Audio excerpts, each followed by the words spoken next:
Habemus Papam. We have a pope, and he's from Chicago, which is absolutely amazing. It's super cool. The thing that I think is amazing about it is I think it draws our hearts and our minds to the fact that this is something that is so close to us. It's not just this thing that we hear about, but it feels like it's a part of us. Just like when Jesus came from heaven to earth. God had spoken to the people for centuries, but all of a sudden Jesus came and drew near and people could actually encounter him. I don't know if any of you had a chance to listen to the interview that the Pope's brother, who is in the Chicagoland area, right, did, just talking about him as like this normal guy. I think it humanizes it, just like Jesus literally humanized himself, right, to become man. Our faith is something tangible.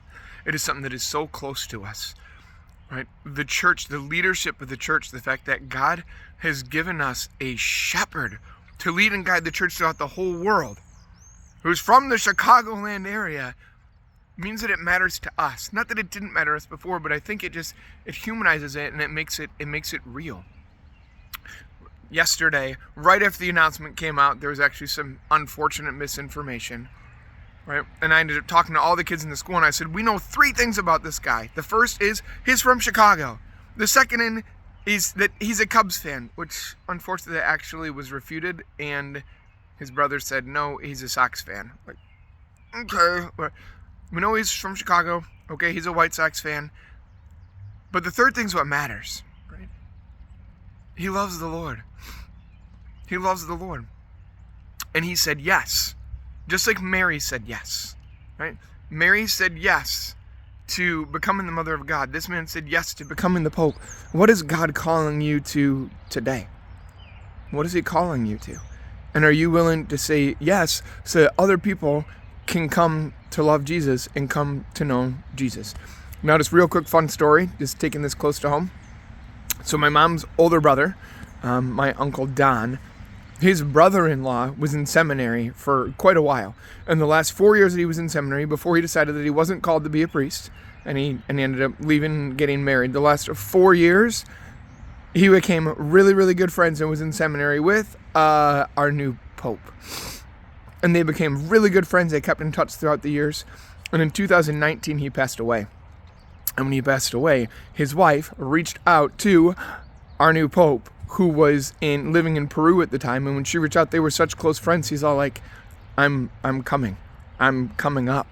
And he actually did my uncle's brother-in-law's funeral. I think that is like the coolest thing ever. So yesterday, all of a sudden, my mom sends me this picture. She's like, look, it's me with the Pope, which is so cool, right? Again, just making it so real. My mom's like, he was just the nicest guy. He was down to earth. I think sometimes we think about the Pope and we're like, wow, he's up here. Yes, like the Lord has like called him to this lofty position, but he's a human being. Just like Jesus Christ became a human being to encounter us, to be one of us, to say, I experience the same things that you experience, but I'm calling you to have this deep relationship with God.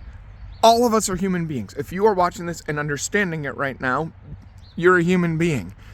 And God calls you in union with him, to be a human being who is in union with him. So today, let us do all that we can to just be normal people who love the Lord. And let us do our part to wherever we feel we are in our relationship with God, to say, Lord, how can you take me one step deeper today, one step higher? And how can I help bring other people up and bring them to come to know and to love you? Or even to simply to experience your love through me, through the way I love others today. So know that the Lord is with you. Habemus Papam.